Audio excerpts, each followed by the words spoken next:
Hello, everybody. Thank you for being on check-in with Pierre B today for our casual conversation with hospitality leaders. And today I am very, very happy to be with a very patient man. His name is James Slim, and it took us only 30 minutes to be able to log in today on Zoom, but we made it, and hospitality is about perseverance. So, James Slim, thank you very much for being with us today. Oh, you're welcome. Thank you so much, Pierre, for having me. And I'm very excited to have a casual conversations with you. I mean, you've always been a great friend in the hospitality industry, and I'm so pleased to see you virtually. The pleasure is mine, James. So, for people who don't know you, if you don't mind, I always like to give a quick introduction on who you are, where you're coming from, and what you achieved.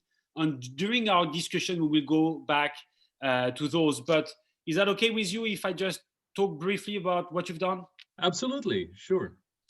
So, James, you have been in the industry for over 28 years. And I like that you call yourself a servant leader, which I think describes you very well. You studied at GGU, Golden Gate University in San Francisco. You got a BS in Hotel, Restaurant, and Tourism Management, as well as Management and Hospitality Administration. You got an MBA in Marketing as well from GGU. With Cornell University, you got a Hotel Management Finance certificate. And you have as well a certification as a Hotel Administrator from AHLEI. You speak 3 foreign languages, Tagalog, Spanish, and Japanese. You are very involved with local association and as well as universities, and we will talk about that because I think our audience will learn a lot from you. You are a recipient of many awards, GM Service Excellent Award, Outstanding GM. You got the GDV, Joie de Vivre Core Value Awards 4 times from 2006 to 2010. You got Excellence in Business Award and Distinguished Teaching Award as well, because you are a teacher as well. You have a very interesting parcours from large hotel chain from like Starwood or Omni to boutique hotel chain like GDV or Commune. You worked for the Palace Hotel in San Francisco, the Four Points, 3 different hotels with GDV, with Joie de Vivre. You work with Commune Hotel and Resorts as an area managing director. You were the GM of the Omni Hotel, and recently you moved to San Diego, and you are now the VP there for Sunland RV Resorts. That is give you VP President of Operations, sorry. That is give a clear, did I say everything right, more or less? Yes, I think you captured everything. I try to be fast. So, and lastly, James, I was looking on LinkedIn. It's unbelievable. We have 428 connections in common on LinkedIn. So we know a lot of the same people. Well, Pierre, that just shows you, right, how small this industry is, right, and how we become really connected to each other. Correct. I mean, I think you're probably the one that has the most common relationship with. I mean, I'm like, wow, that's unbelievable. So we know the same people. It's either that or our age, right? Maybe it's both. So my first question, I like to start with this is, you did your career in hospitality. What brought you to hospitality? It was just luck, just an internship you had, just how did this career started for you, and where did you got that passion and love from hospitality? Did you have it at the beginning? Did it come with time? Can you tell us about that? Sure, absolutely. So originally, I was not interested in the hospitality industry. In fact, when I first came to this country, I was, told by my mother, be a lawyer or be an accountant, right? And really focus on finance. And back in those days when computer science has been at a peak, everybody wants to be a computer science major student. I was one of them. I wanted to study computer science, and I was actually going to. I was at Skyline College in San Bruno, and I was studying to be a computer programmer. And I took this elective class because Hospitality 101 with Jerry Peel. I still remember my professor, and I was so fascinated by the industry, what I saw, what I read about. What really struck me was that every day is so different from, and I know it's a cliche when you say every day is different, but it truly is very different, right? And it's so dynamic and it's so people oriented. It was truly, Pierre, what's funny is that it's truly an opposite of my persona. I consider myself an introvert. Um, but then I was really fascinated that there's this industry that is all about people, that is all about serving people. It's all about making people happy. So I aced the class, and I said, "Wow, this is an easy class. Maybe I should major in this." And then I ended up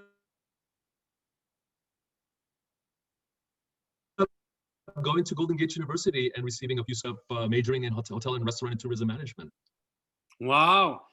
Wow. Yeah. Well, that's quite impressive. So you did not have, I would say, an interest from the get-go, but it grew in you. Mm-hmm. Did you knew it will be a career that you will be doing for so long? I mean, well, I knew I wanted to get into business. I have a very entrepreneurial spirit. So I knew I wanted to be in a business, but then I really I fell in love right away with the hotels, right? And I said, maybe I should really stay here and take it seriously. so what rewards do you have working within the hospitality industry? What do you think people get the most joy out of working, for hotels? What makes you feel good about it? What's your You drive? know, that's a good question, right? I believe what really sort of makes me happy that I'm in the industry is whenever I see people smiling and enjoying things that we do, simple things, little things that we do for them, and then it becomes a big deal for them, right? That we create memorable experiences for our guests, right? And for me, though, at this point in my career, what's more important for me is mentorship, right? Being able to mentor other young folks that want to get into our industry and seeing their career growth, how it grows. That for me is my internal happiness in this industry. So, as far as being a mentor, uh, what do you think the main qualities should be or could be for people who want to join an industry? We're going to go through this, but when you have those young students, what do you think the main qualities people need to have in order to be successful and to enjoy as well the industry we are in? What do you think works out? What kind I of think, sure. profile? I think the number one is the person has to be a multitasker, right? I think it's someone that can do many things all at the same time. That's number one. There has to be a thirst for knowledge at all times, because in our industry, you learn every day. You never stop learning, right? I mean, you're in the industry and you're learning a lot, right? And we're learning a lot. Until now, I'm learning a lot, right? And it's so evolving every minute of the day. This is why it's so fascinating to me, right? And yeah, I think there has to be a thirst for knowledge. The person has to be uh,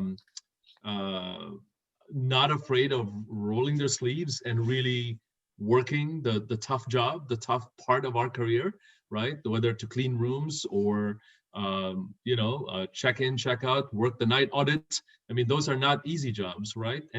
But being able to roll their sleeves and help out, right? And really learn the basics, right?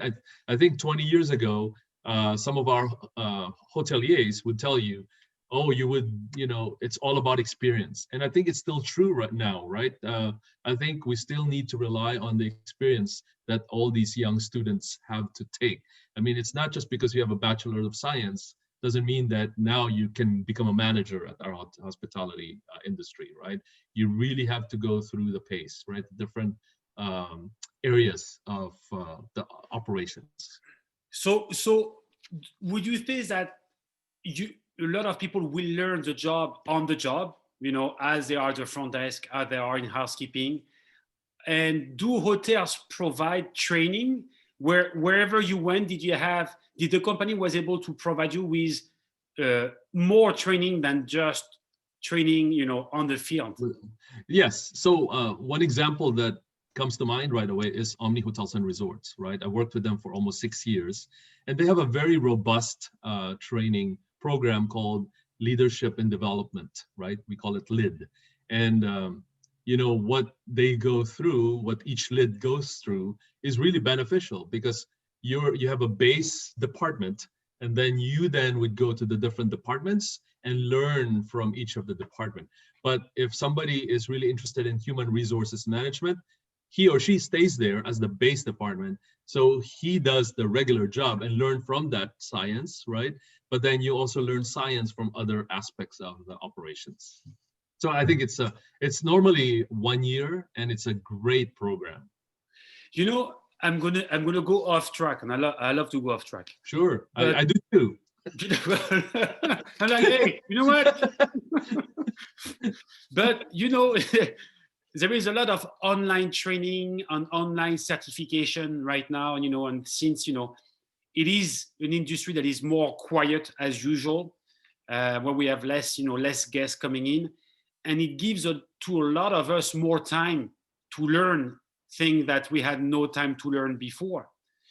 Did you see that happening with some of your staff members, where they take that difficult time and to turn it into an opportunity to learn something they would not have time to learn on the property? Did you see that happening, or not really? As far yes, actually, we were cutting off. I don't know what with the internet, so I didn't hear your first part of your question. So my first part of the question, sorry for that. My first part was that, with the situation going on right now, with the COVID situation, do you see people trying to learn more outside than just learning on the job, but taking online classes to learn and to get more skills? Yes, good question. I believe there are myriad of individuals that are either furloughed or even people that are currently working that are studying more. I know someone who's studying MBA now. It pushed him to study MBA, which is fantastic, right? And then there are individuals that are actually studying not necessarily about the hotel industry, but learning other aspects of, I don't know, technology or what else? I know someone who's learning just meditation, right? It's almost like, one of the things I know this is a tough time, right? We know that. But I think it's a situation that we're in that if you look at it in a positive way, it actually gives us a time to pause, reflect, and really decide, is this who we want to be next year? I've had 25 years in my career in the hotel industry. I have 10, 15, hopefully 10, 15, 20 more years. Is this something that I want to be at, right? Or do I want to evolve myself? I think a lot of people have been doing that, which is fantastic, right? So I do see a lot of people going through online classes through Cornell University and so on and so forth. Yeah. Well, we're not here to talk about me, but I just graduated from Cornell yesterday. Okay. Congratulations. So that's why I was asking you. What did you study? Hospitality digital marketing. Wow. Maybe you can help me with my digital marketing in my company. Well, hey, you never know. But, everything is going digital right now. You know that, right? Absolutely. Yeah, it's so complex now, right? Well, you have to know about it. It's a tool that I think is very important. And there is many things you can do with digital, but you have to do it well. That reminds me, a general manager or a hotelier, 10 years ago is so different from the general managers now, right? I mean, I think we have evolved the GM, right? And that's another important trait. I think the person has to be able to evolve immediately and be nimble and really go to the, the trends, right? I mean, like what you just said, digital marketing. I mean, it was unheard of 10 years ago, right? I mean, it's all about learning culinary, learning the different types of wines, right? But now it's learning all these different things in marketing, right? And social media reputation management, right? I mean, there's just a myriad of things that we need to learn. So how are you able to do this? How do you manage all, because those are, as you said, are new technology, new things, and how are you able to keep up with So it? I love reading books, particularly leadership books, and then during spare time I do surfing, right? I surf the net and really learn, what's going on with the trends in the hospitality industry, and really educating myself to make sure that I'm keeping up myself, right? I have Instagram, I have LinkedIn, I have Pinterest, you name it, I have it, right? Not because I enjoy social media, but it's really because I want to make sure I'm within the trend that's happening in the industry. Well, that's a very good feedback. That's a very good feedback, because Yeah, you may not like those tools, but you have to be on it to be aware and to understand how it works and how it can be used absolutely. to your benefit and to your property benefit. Well, great Sure. point. I like this. So, yeah, that's good. Uh, I have a question about your career path. You work for very large properties like the Palace Hotel, Mhm. which is a Starwood luxury, which was a Starwood luxury collection property. You work for boutique hotel like Joie de Vivre. Could you tell us what differences you found working for large scale property, large brand, and smaller size properties, and what Mhm. are the main difference you found as far as operation, or in general, if someone is looking and wondering what path they should take, Sure. what is your take on this without throwing anyone under the bus, huh?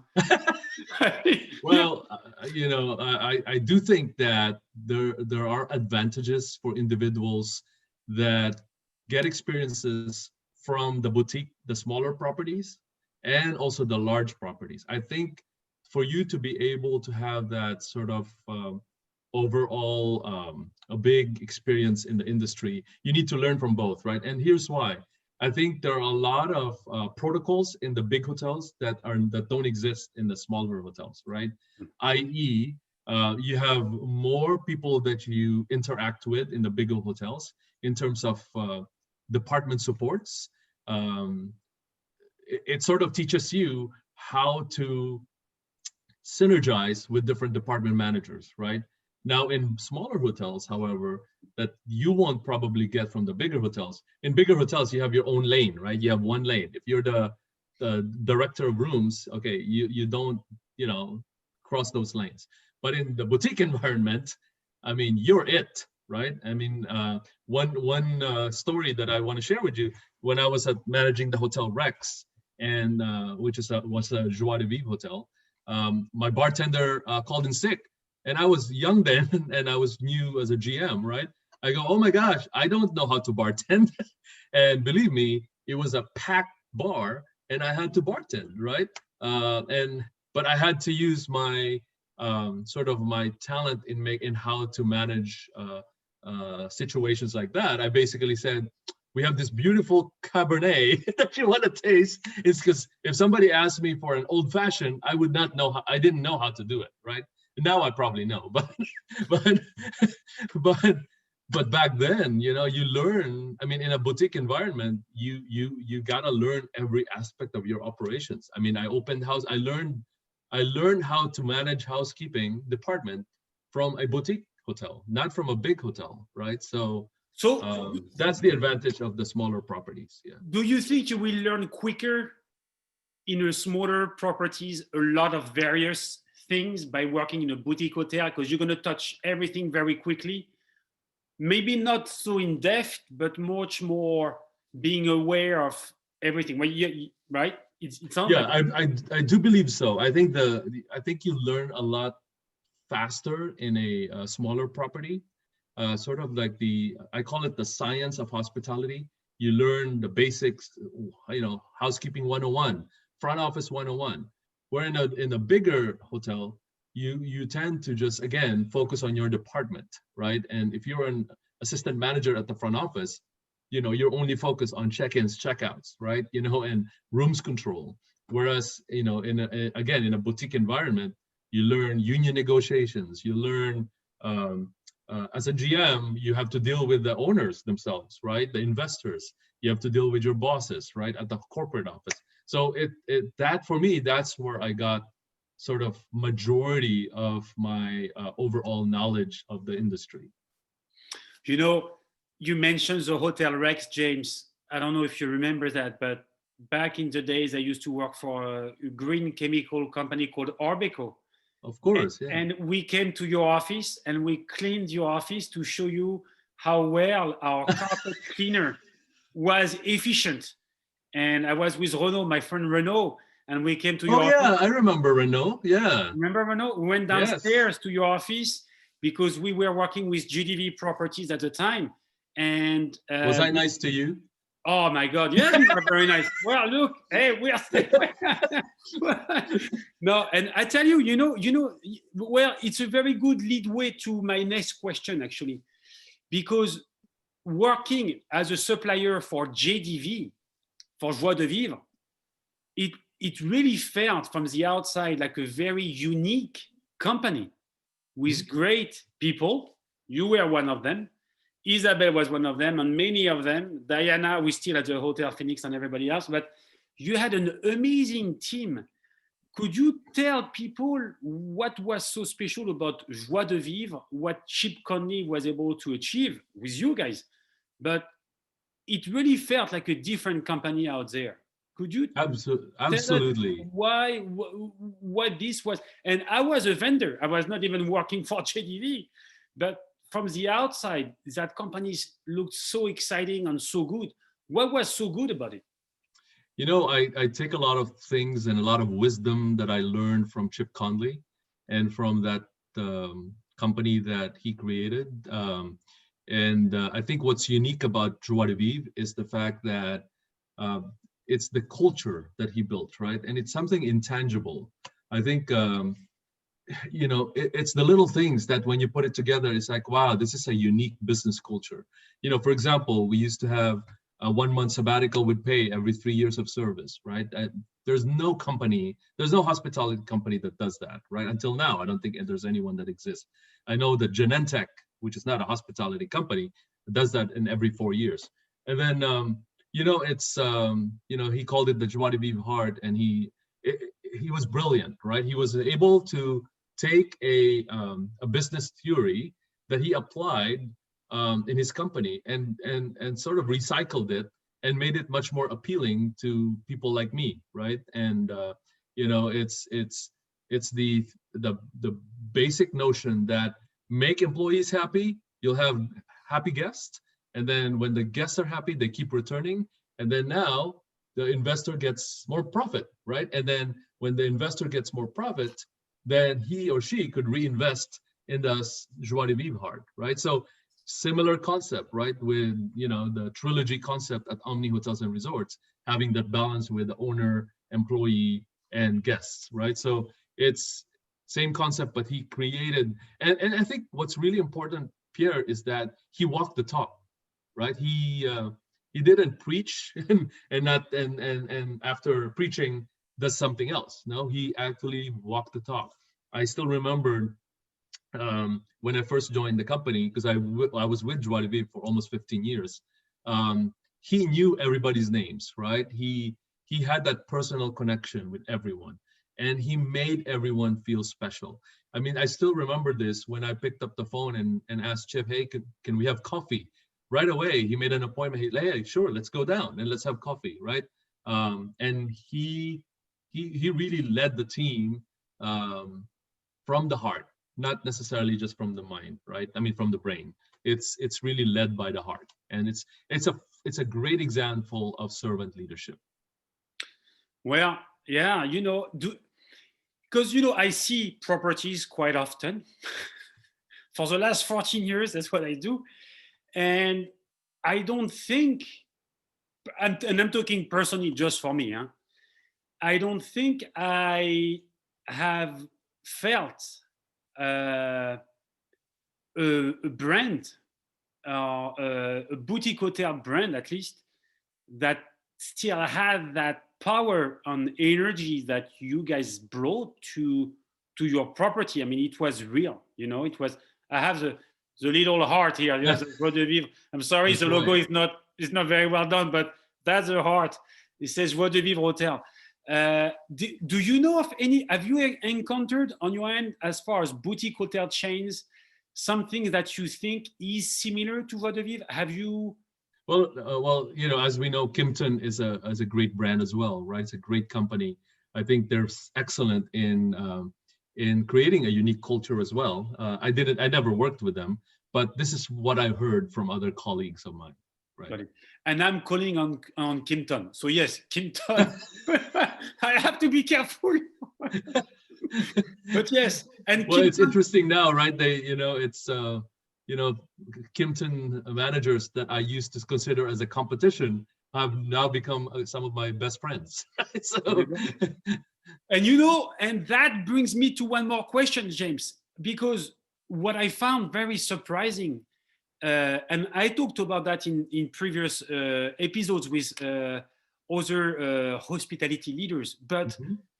I was telling them that San Francisco feels special because even though you have a hotel that is facing just across the street of another hotel, you guys are friends. You guys end up having lunch, spending weekends together, and having drinks. You guys become friends, and but in real life, you may be competitors. You know, people will call it competitors because Mhm. you're fighting for the same kind of clientele in the same location. Do you think that's special to San Francisco itself? That I think again, I never worked in other markets, but from other general managers that I've spoken to, they've never seen such bond that exists in the San Francisco hotel community, and it's something that I really really miss, right? Because it's you know, it's fun, it's great, it's very respectful. You know, people at the end of the day, we respected each other and we respect each other, and we help out each other. I mean, I don't know if you saw the video that I put together. I left my heart in San Francisco, where I yeah, invited some general managers, and believe me, it wasn't, you know, I invited everyone, and the GMs that participated, they most of us weren't able to sing, right? But they contributed their talents because they wanted to be part of that that team, right? That welcomed everybody back to San Francisco. could you let people know what you did and where it is available? Because maybe people wants to know what. Sure. But that Yeah. was So funny, and I have to tell you, you're not the worst singer. now, be nice, Pierre. I'm not saying who. Watch out, there are only like, I think, 18 or 18 Yeah, that's lesbians true. there. Be careful. Anyway, no, it's on YouTube, on my YouTube. What I'll do is I'll send you the link, Yes. and you could just include it. And yes, and what I did is basically, it was Tony Bennett. There was a sort of rally in San Francisco during the COVID-19. Tony Bennett invited people to sing with him on the streets, and I came up with ideas like, how cool would it be to invite hoteliers to participate in this and videotape ourselves.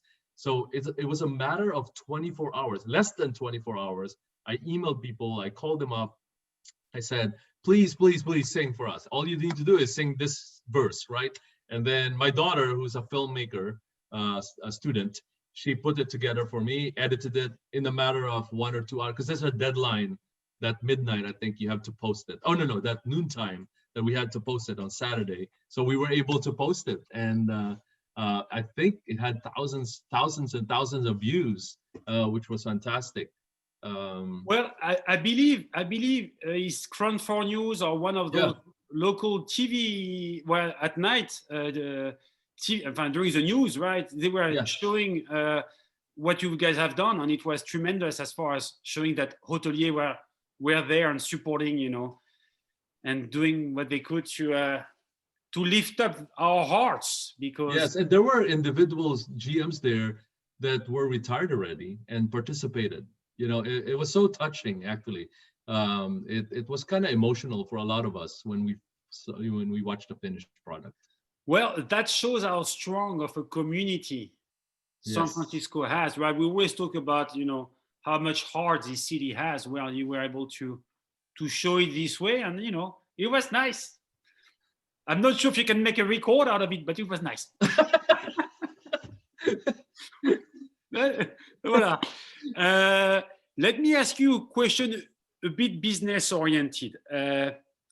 You're working now more into a leisure kind of setting versus a city corporate, travelers oriented when you were at the Omni Hotel as a general manager in San Francisco. Could you tell us the difference in the business in general between the more oriented, and then we'll talk about what you're doing currently, but what differences do you see between your current experience and your last experience at the Omni Hotel? As Sure. far as guests, as far as operations and everything else. Sure, absolutely. It's exciting to work with Sunland RV Resorts. It's a visionary brand that has been elevating the art of outdoor hospitality since 1987. We have a lot of seasoned managers really raising the bar for the RV resorts by providing the superior customer service, unrivaled amenities, and safety standards, usually associated with 4 or 5-star hotels in the great outdoors, right? I think the big difference is that instead of having guest rooms, we have what we call pads, right? So you bring your own room to the pad, right? And you bring your own RV, and you park in the pad, you hook it up, and then after that, you now enjoy the myriad of amenities that are available for you. That's amenities that you would find in any resorts that are managed by indoor hospitality, right? And but as far as the actual sort of heart of the RV resorts, as comparing it with the indoor hospitality, it's pretty much the same, right? It's creating memorable experiences for the guest, and making sure that we exceed all the guest expectations. So no difference. The only difference is the fact that we don't have guest rooms. That's the only big difference. Wow, it must be so weird for you. I mean, you spent 28 years in hotels, right? Indoor. How do you? Yeah, it's funny because in the last 28 years, I learned, I want to make sure I know the mechanicals, the equipments, how to maintain this, and that still exists in the outdoor hospitality. But in the outdoor hospitality, it's all about landscaping, right? I need to know the plants, the type of roses, because for people to stay at our properties, we have to maintain this beautiful landscaping that we have, right? Swimming pool, but it's really the same. I mean, we use the property management system, same at RevPAR, we look at occupancy, ADR, we look at the flex flow of our businesses, we look at our NOI and so on and so forth. The other difference, Pierre, is that we don't have, which is unfortunate, we don't have a star report. So we can't compare if we're getting the piece of the pie or our fair share in our resorts. So that's, for me, that's the most frustrating part in working in this industry, is that there's no good data that I can look at and see, oh, my resort in Florida is doing better than my competition, right? Whereas in our hotel industry, we have that. Got it. Well, behind me, I think, is that where you are? Is that in San Diego? Is that yours? Yes. So I can't tell. Sorry. It's one of our resorts. I think that must be Emerald Desert, which is in Palm Desert. Yes. Well, I was so those yellow. Yeah. Those yellow ones are the pads, right? The pads, right? Yeah. So yes. Those are your rooms, guys. No more rooms. That's right. That's right. So, I mean, right now, I mean, you know it better than I do, but a lot of hotels are still being closed, especially in San Francisco. As you know, a lot of the large hotels are planning to reopen in February, March, maybe April. Well, this is working very well because people are looking to be outdoor, right? People want to be outdoors. They don't want to be contained in a hotel. So did you take that as an opportunity as well because of what's going on that played a role into your next plan? The decision making? Yes. Yes. So, it was a very difficult decision, Pierre, transitioning from hotel to outdoor hospitality. RV travel is right now recognized as the safest and most satisfying way to vacation during COVID-19, right? After months of sheltering in place, restrictions, people want to relax and revel in America's wide open destinations. So, in fact, the number shows that 85% of people surveyed want to take a road trip this year, and a good example is RV Share, for example. It's a peer-to-peer RV rental service. Has already shown a 650% jump in revenue. So yes, the demand has gone up, and it's a very interesting industry right now we're in, because my San Diego properties, for example, we have a number of them here. They're ranging at 85 to 90% occupancy. Oh, wow. So right now you have an 85 to 90% occupancy. Yes. Of your site in San Diego. Yes. Could you tell us about your specific property and what you're doing? What is your role for Sunland? What you're doing? Sure. So basically, I'm the senior VP of operations. That's my title, but really what I'm doing is I'm running the business. My owner is a wonderful owner who trusted me to really help elevate the company, right? And what I'm doing is I'm finessing the service elements of each of our resorts. We have 9 resorts, 2 in Florida, 1 in Naples, 1 in Okeechobee, Florida. We also have a resort in Palm Desert, a beautiful resort called Emerald Desert. And then we have the largest RV resort in California called Golden Village Palms. It's in Hemet. And then, of course, the rest are in San Diego. So we have all these different types of resorts all over the country. And we're at a pace right now, Pierre, that we're growing. We're looking at different opportunities in Texas and many other destinations, right? Hopefully in Las Vegas, in Nevada, in Arizona, but it's just finding the right opportunity. And I'm also involved in acquisitions. So that's one of my job responsibilities. So I'm looking at different opportunities. I'm part of that decision-making team if it's the right property to acquire. And then I have an in-house marketing team where we really focus on digital marketing and other aspects of marketing, because each property is so different. Just like Joie de Vivre, we had different properties. So we have so many different types of persona in each property. In fact, the Emerald Desert, the 2 of our biggest resorts, we have 2 different marketing creative directors working on each of the properties because they're so different, right? What else? We also have probably the largest database in the industry, in the RV industry. We have over almost 200,000 records of guests, right? That we can reach out to. So that's the exciting part of my job. Is it's totally different from what I used to do. My entrepreneurial spirit came out of when I got this job, because really I'm the one who needs to move the enterprise to the next level, right? I can't rely on bosses. I don't have any bosses except for my owner.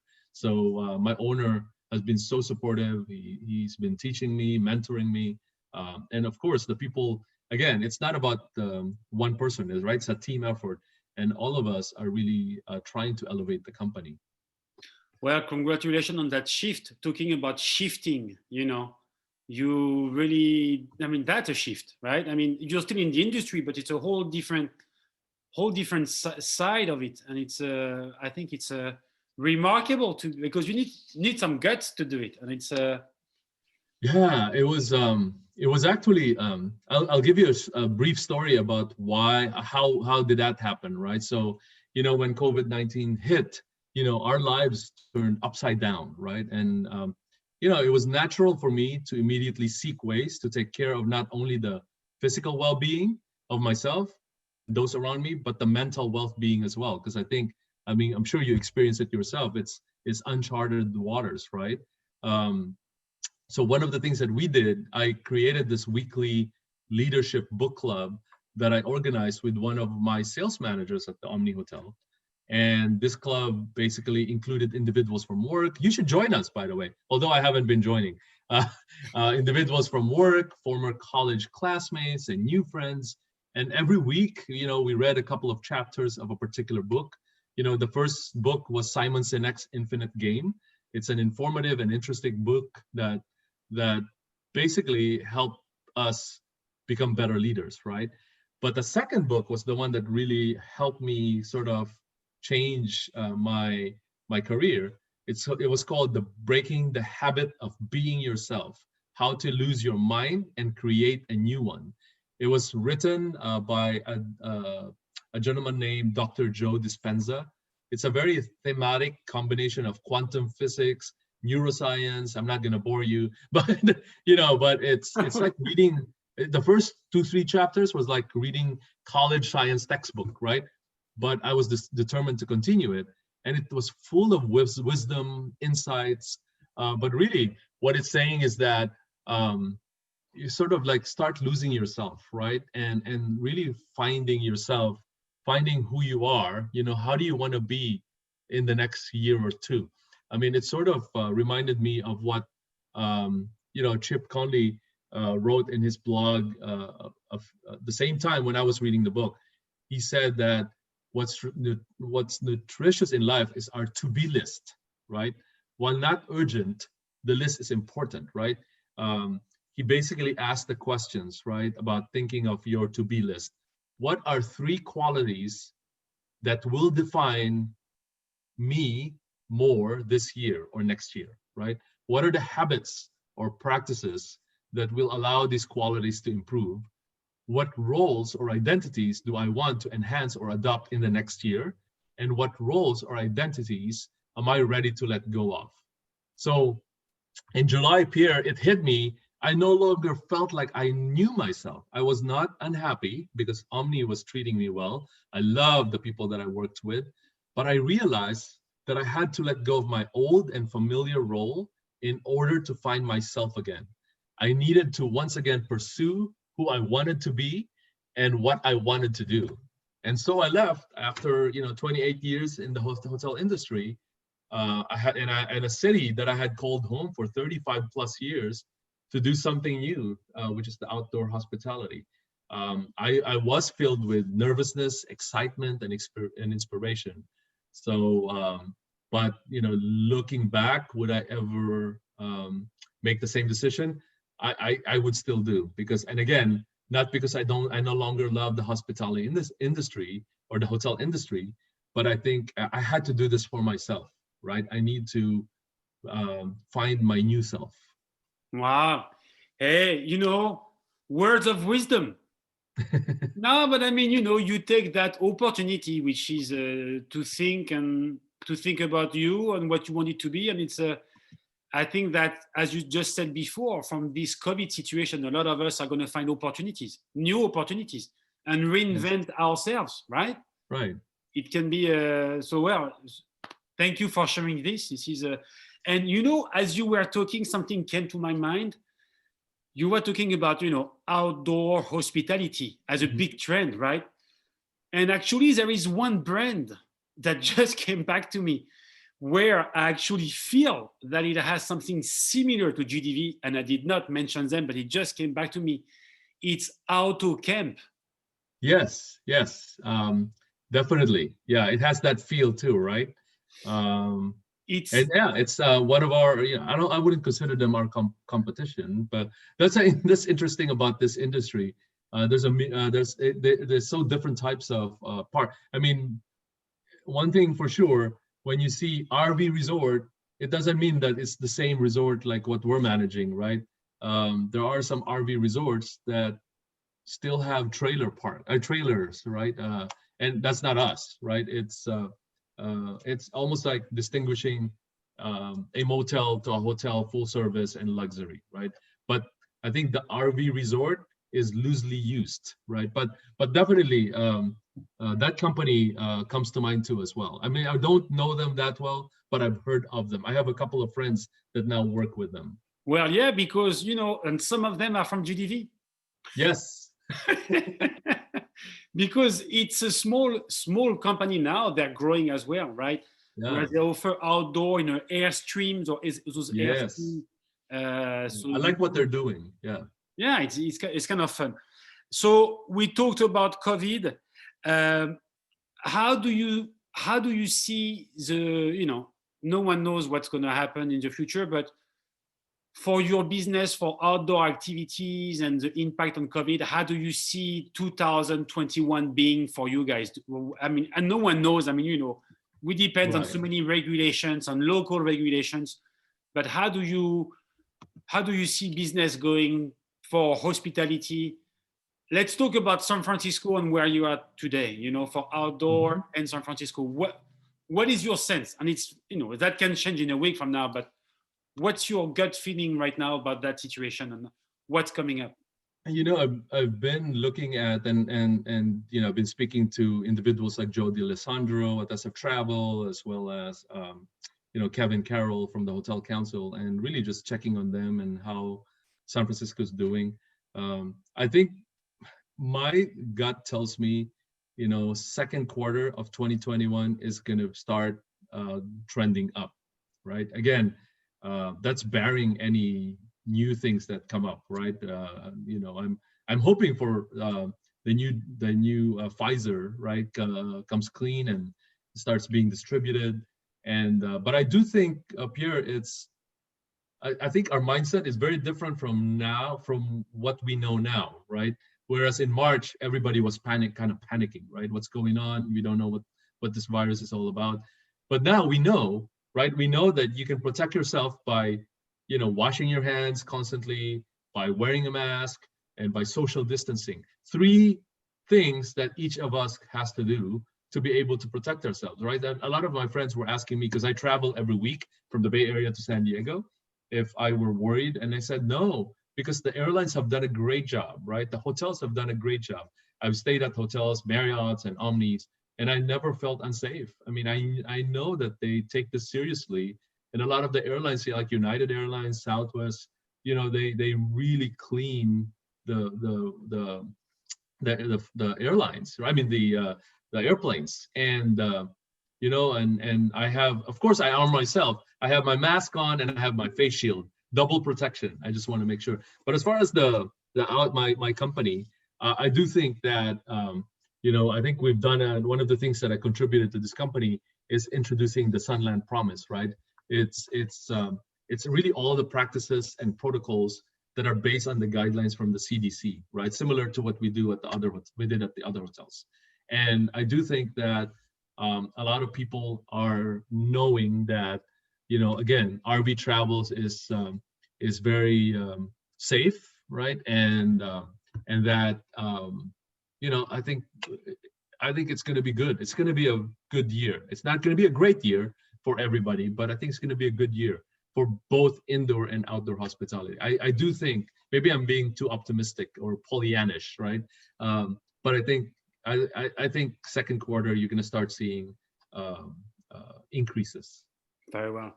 Well, you just mentioned San Francisco travel. You mentioned the San Francisco Hotel Council. You have been very involved with local association among the years.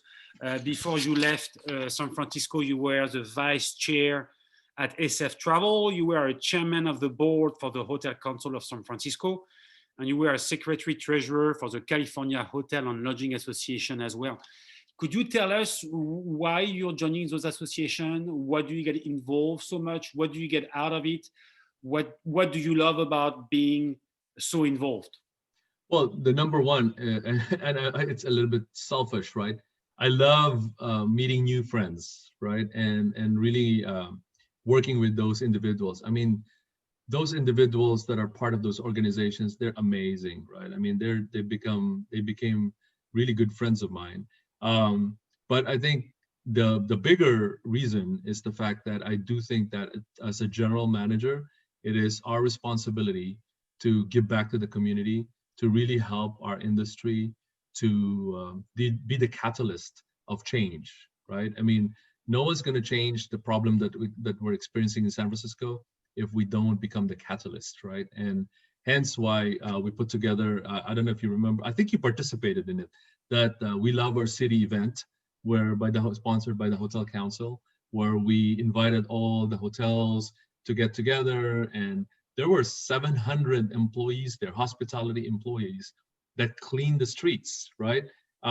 Again, it wasn't like, oh, now we resolved the problem, but it was sending a strong message to the city that, hey guys, we're the business owners and operators. We're doing this we're doing your job, right? You know, and I think, you know, you guys need to clean our streets, right? And it's always something that I'm going to be proud about, being part of the Hotel Council, SF Travel, California Hotel and Lodging Association, because just great leaders. I mean, some of them are still my idols, right? I always look up to them. I mean, really great leaders. Right. Well, I just was emailing Kelly and Kevin last night at the SF Hotel Council to try to see if we could do something with check-in. So oh, there you go. I have not answered back yet, but after they listen, maybe it'd be great to do something with them, because they're very involved. They work hard and they're doing a terrific job. I mean, they're doing a great job for the city. And as you mentioned, San Francisco and a hotelier have a very close relationship, and hoteliers are very involved in trying to change the city in a good way, and they want to be involved in everything they can. So that was a great way. Association is big for you, and as well as education. And I did not know that before I looked on LinkedIn on your profile. that I mean, you, for how many years you were? 2 years at GGU and 12 years at the California State University as an adjunct faculty instructor. Yes. Can you tell me why that is? And you know, I was just like, wow. I mean, James is a man of surprises. I was like, wow. No, I love to teach. I love, you know, I think that's my inner longing, right? I always love to teach, and I still do. I still teach at Cal State East Bay. I was going to teach at USF, at the University of San Francisco this year, but unfortunately, because of COVID-19, I had to step down, but and put a pause on it. But you know, I enjoy teaching kids, right? And my classes are typically not your typical class. It's not about textbook. You know, it's about really learning what's going on right now. Is it about? Do you give like a situation and how to react to situation? Is that like really things that you went personally through where you can relate to it, and it's about experiences you went through? Yeah. So when I was teaching at Golden Gate University, one of my classes, it was hotel management, and what I did is I introduced different case studies, right? Including case studies about union relationships, right? How do you deal with a union, right? Interest-based problem solving, for example, right? And then I also teach technology in the hospitality industry because of my background in computer science. I talk about property management systems, right? And we use Opera PMS. And at one time, we used RMS software, which is a property management software for the RV industry. So yeah, no, it's a great part-time job. I do it at after dinner, and it's all online right now, unfortunately. But yeah, no, it's a great job in my opinion. If I could be a teacher full time, I'll do it. Well, College teacher though, not kids. Oh, yeah, well, that's different. It requires different level of energy, maybe. Yes, and patience. And patience. Yeah, that's so cool. Well, you were mentioning mentor when we just started, check-in, and then we were talking about servant leader.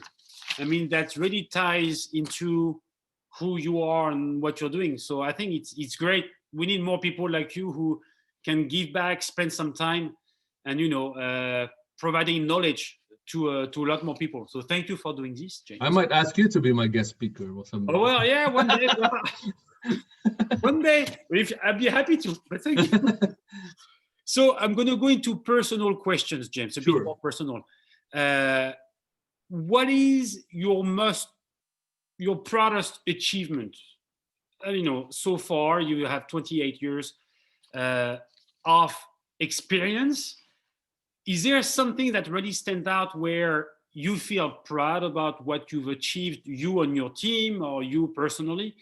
Is there something that you say, well, this nailed it, or that, we all have our moment where, something makes us happy. Is there something that stands out of those 28 years or no? And you're talking about career, right? Not personal. Career-wise, yeah. Yeah, career-wise, I think the one I mentioned about being able to lead that We Love Our City event, that's one of them. I think, as far as, sort of hotel stories, I think for me, the biggest achievement for me was in the last, 3-4 years at the Omni Hotel. We were number one in customer service in the company. We had the highest medallia score in customer service. We were also the brand champion of the company, and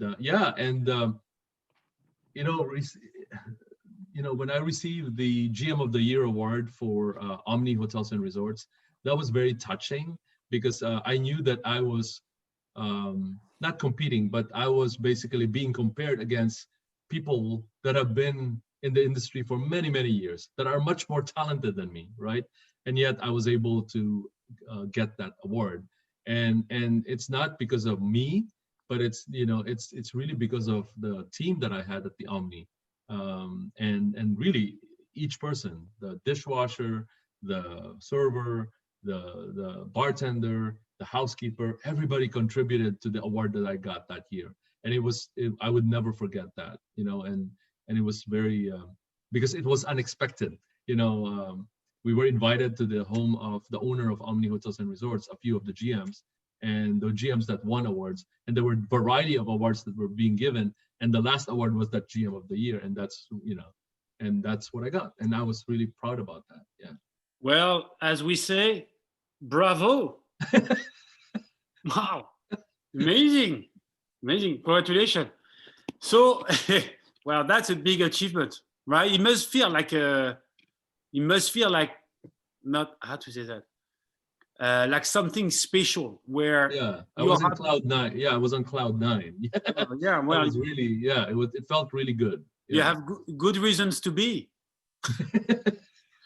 So, James, if out of all the places you traveled to, for leisure with your family or for work, is there a property, and I know it's hard because you are in the business and you have to be careful, but still. Right.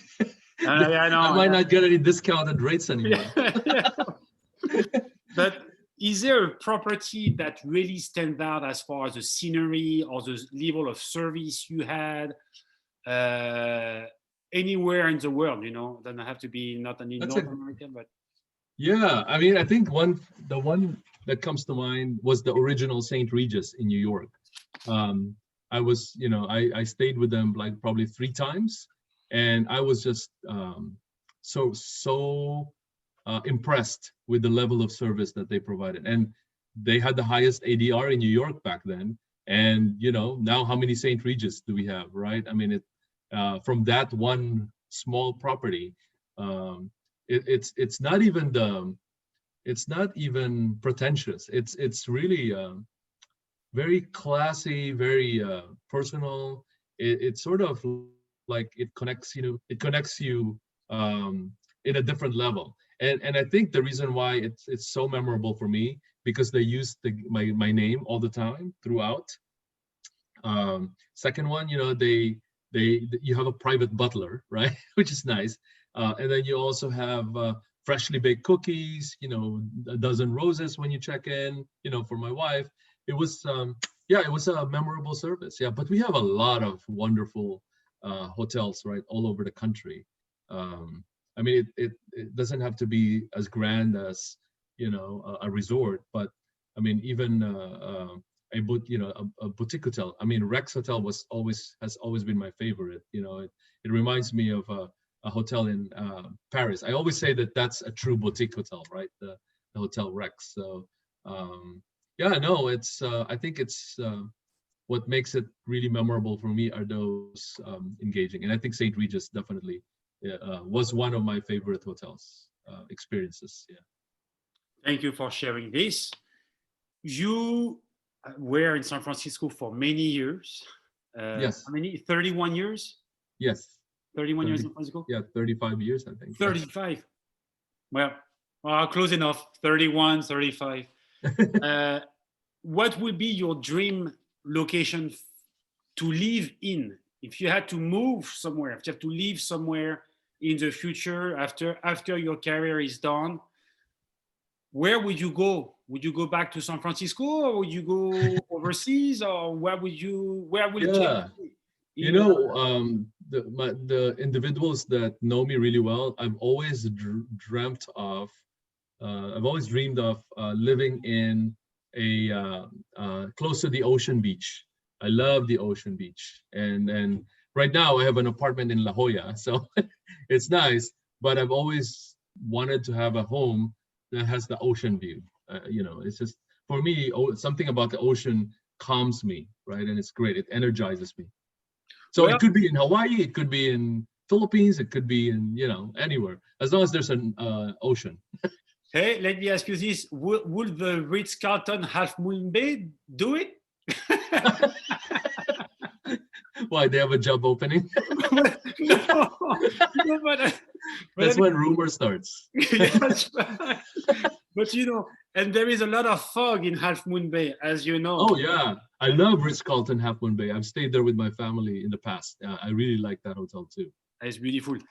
Hey, James, I want to thank you very much for your patience this morning again, because it took us half an hour to log in, and you were very nice and very patient. So thank you. It shows how much of a good person you are, and I appreciate this 1 hour we spent together.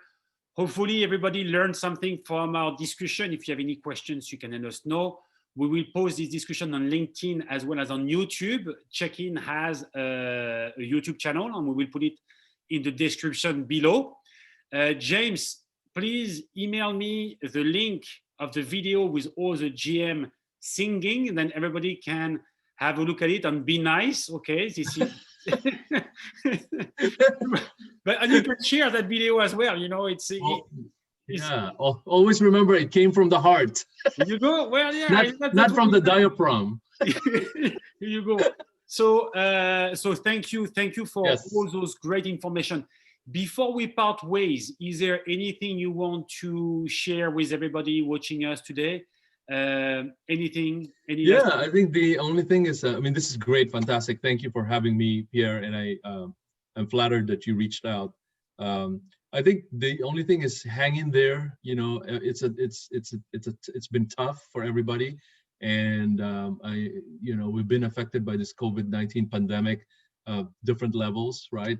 Whether you're a student trying to get into the hospitality industry, or hotelier that's been in the industry, or people that have been unemployed, just want to let you know that we're thinking of you.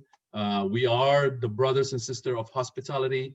We're all still going to help each other out, and we're going to survive this one, right? And it's going to be fast, right? I have a feeling, again, maybe I'm being too optimistic. I have a feeling that second quarter next year is going to start getting better. So I wish everyone the best. And again, hang in there. always think, Thanksgiving is coming up, so we need to count our blessings, right? And stay healthy, stay safe. Thank you, James, for those very nice words. I invite everybody to go and rent an RV or buy an RV. Yes. And try and go your way to San Diego. And I mean, you go to Sunland RV resorts and you're going to be in the safest way to travel. So we cannot do better than that. And then you can enjoy the amenities, like the background that you have there. Yes, right? you go. That's where you can go to. And I have more pictures like these to show you, but I went on your website and it really looks good. So, looking for a time to decompress, to re-energize, I think Sunland RV is a place to go, and I'm going to try it. James, merci beaucoup. Thank you very much. We keep in touch. Be well and be safe, and see you soon in San Francisco or in San Diego. Thank you. Thank you so much. Au revoir, James. Thank you very much. À bientôt. Bye-bye. Thank you. Bye-bye. Bye-bye.